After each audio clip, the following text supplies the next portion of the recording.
Jeannot, c'est bon tuto.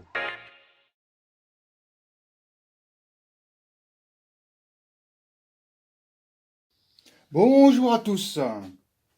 Alors aujourd'hui, j'étais en train de percer mon support de batterie mobile. Et puis je me suis dit, tiens, je vais faire un petit tuto sur les forêts, surtout pour que vous économisiez des forêts. Pour ça, gardez toujours vos vieux forêts. Parce que souvent, ce que je fais, moi, en fait, c'est que j'affûte mes vieux forêts. Et quand c'est de la grosse tôlerie, quand c'est pas vraiment des choses de précision, j'utilise mes vieux forêts. Ça évite d'esquinter mes forêts de précision que j'ai, puisque j'adapte mon travail par rapport à la précision, par rapport à ce que je vais faire, quoi. Donc les forêts, vous savez que déjà il y a le choix du forêt. Donc vous avez les forêts noires comme ça, en acier traité. Bon, c'est pas ce que je préfère. Moi, ce que je préfère un peu, c'est les forêts en acier rapide. Il y a les forêts cobalt. Enfin, il y a plein de sortes de forêts. Première chose à savoir, un forêt, la vitesse de rotation de la perceuse, c'est en fonction du diamètre de votre forêt, hein. Plus votre forêt sera petit, et plus la vitesse sera haute. Inverse, un gros forêt, là vous tournez pas trop vite, quoi. Faut pas trop tourner vite. Après, l'angle du forêt, c'est 120 degrés. Alors moi, ce que je fais, souvent quand je perce de l'inox, hein, j'augmente mon angle de coupe. Ça va mieux et je ne lubrifie pas. Ça, c'est des petites astuces. Alors, souvent, l'usure d'un forêt, là, vous voyez, là, c'est un forêt neuf, euh, pas cher. Et vous voyez, bon, ils ont respecté l'angle hein, qui est de 120 degrés, sauf qu'il n'y a pas de dégagement ici. Donc, ça, typiquement, c'est un forêt qui coupe pas, qui va pas couper. Il faut toujours faire un dégagement, et là, il faut que ça parte vers le dessous. Alors là, c'est pas un bon exemple, hein. On va essayer de trouver un forêt avec un bon dégagement. Voilà, et là, il est en exagéré, mais il faut que vous fassiez, vous voyez, un dégagement. Il faut que ça descende. Autrement, s'il est droit, si cette partie-là, c'est droit, vous ne couperez pas. Alors, moi, je récupère les vieux forêts. Déjà, c'est parce que je peux modifier des forêts. Là, j'ai fait un forêt à lamé hein, pour insérer une vis et pour pas une BTR, par exemple, pour pas que ça dépasse. Et puis, souvent, il y a une usure qui se crée. Bon, là, c'est pareil, c'est un forêt qui est dégueulasse, qui est pas bien fait. En fait, ici, au niveau de la coupe de l'extérieur, souvent, ça a chauffé, c'est arrondi. Alors, quand c'est comme ça, moi, la première chose que je fais, c'est que je vais faire un plat. Je vais aplanir mon forêt avec le touret. Bon, mettez les EPI, hein, les lunettes, gants. Enfin, moi, je peux pas, honnêtement, je peux pas affûter avec des gants. Je sens pas ce que je fais. Donc, c'est ce qu'on va faire. La première chose qu'on va faire sur ce forêt-là, c'est qu'on va le mettre bien à plat. Alors il faut le refroidir régulièrement, voilà, il est carrément à plat. Pour obtenir sur la coupe extérieure, il faut elle soit bien nickel, elle soit bien tranchante, il ne faut pas qu'elle soit arrondie. Et après je le forme. Je le forme dans l'angle que je veux. Bon, généralement pour un forêt normal c'est 120 degrés. Mais moi quand je vais percer de l'inox en fait, j'augmente un peu l'angle. C'est une petite astuce. Et en fait ça perce beaucoup mieux. Je me mets J'attaque pour le former. Alors voilà, je l'ai formé. Alors, Alors, utilisez avec le touret hein, un grain fin, hein, bien sûr. Hein. Refroidissez régulièrement. Faut pas le faire chauffer.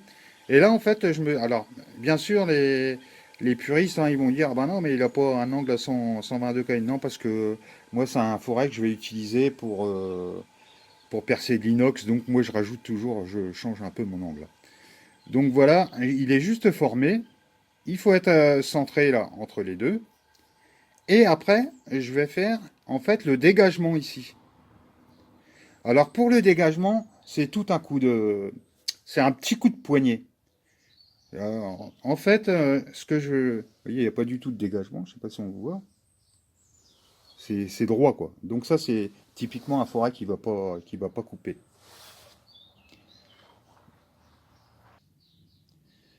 Alors c'est là qu'il va falloir jouer du poignet. En fait, en gros, vous alignez par rapport à la forme que vous avez fait, vous alignez bien sur la meule, et après, vous faites un mouvement comme ça. Il faut que le forêt fasse ça. Pour créer votre dégagement. En gros, ça fait ça.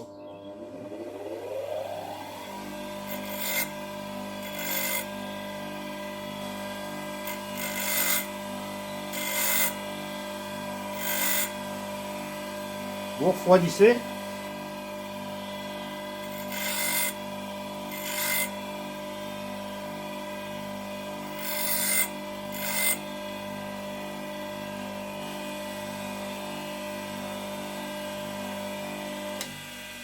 Vous voyez, là j'ai créé un dégagement.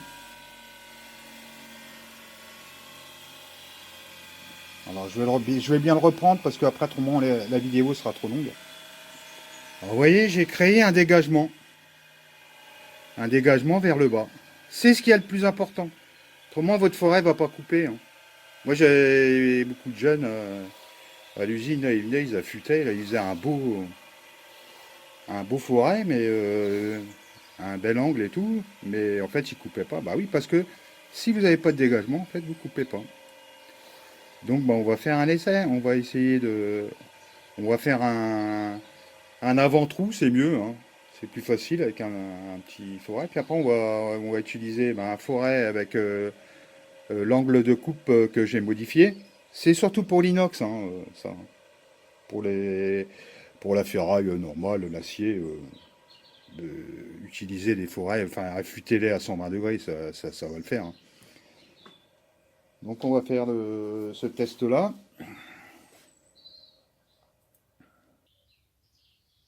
Alors j'ai pris un forêt tout neuf d'origine.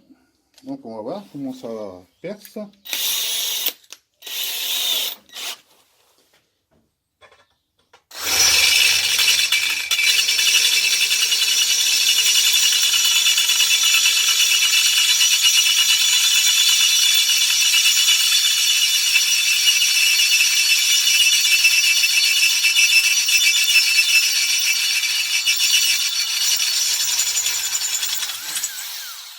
Oui, il est tout neuf, hein, il perce bien aussi. Hein.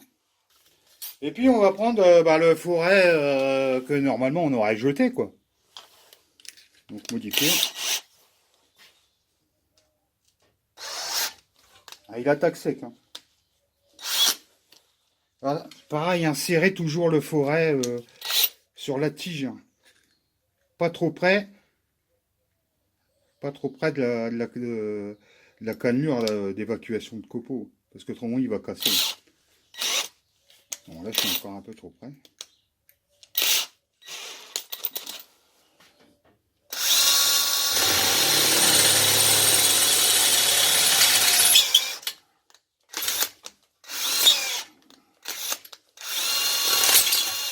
Vous avez vu la vitesse de perçage. Alors, il faut bien sûr tourner assez vite parce que la coupe, elle est un peu plus exagérée, quoi.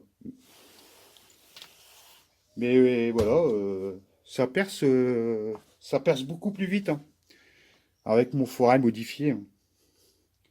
Voilà une petite astuce et surtout pour vous faire gagner, ne jetez pas vos forêts, surtout Économiser quand vous avez de la quincaillerie, des trucs comme ça, au lieu de prendre des forêts neuves que vous risquez de casser, et ben, vous mettez vos vieux forêts dans une boîte.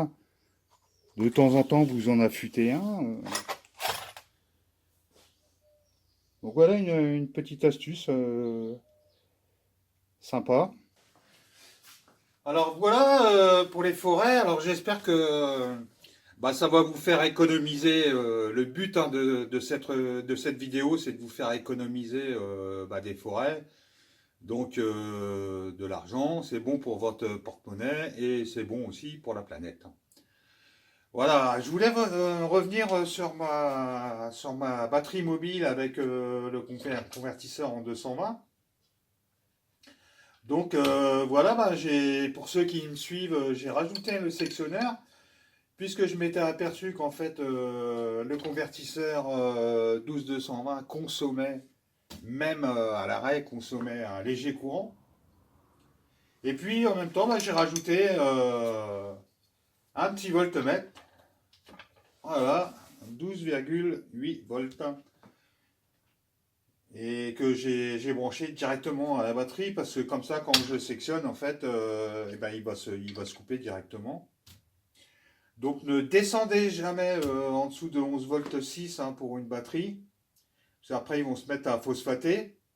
Et puis un dernier petit conseil, évitez de stocker vos batteries à même le sol, hein, parce que l'électrolyte n'aime pas ça. Hein, quand vous avez un sol qui est gelé, plus après la température qui monte un peu plus haut, vous avez une électrolyte qui est pas au niveau de la température qui est pas uniforme. Les batteries n'aiment pas ça du tout. Et voilà, ben, ma batterie mobile avec le convertisseur, c'est fini. Voire peut-être je ferai un capot, je verrai bien. Voilà, ben écoutez, sur ce, au revoir et bisous à tous.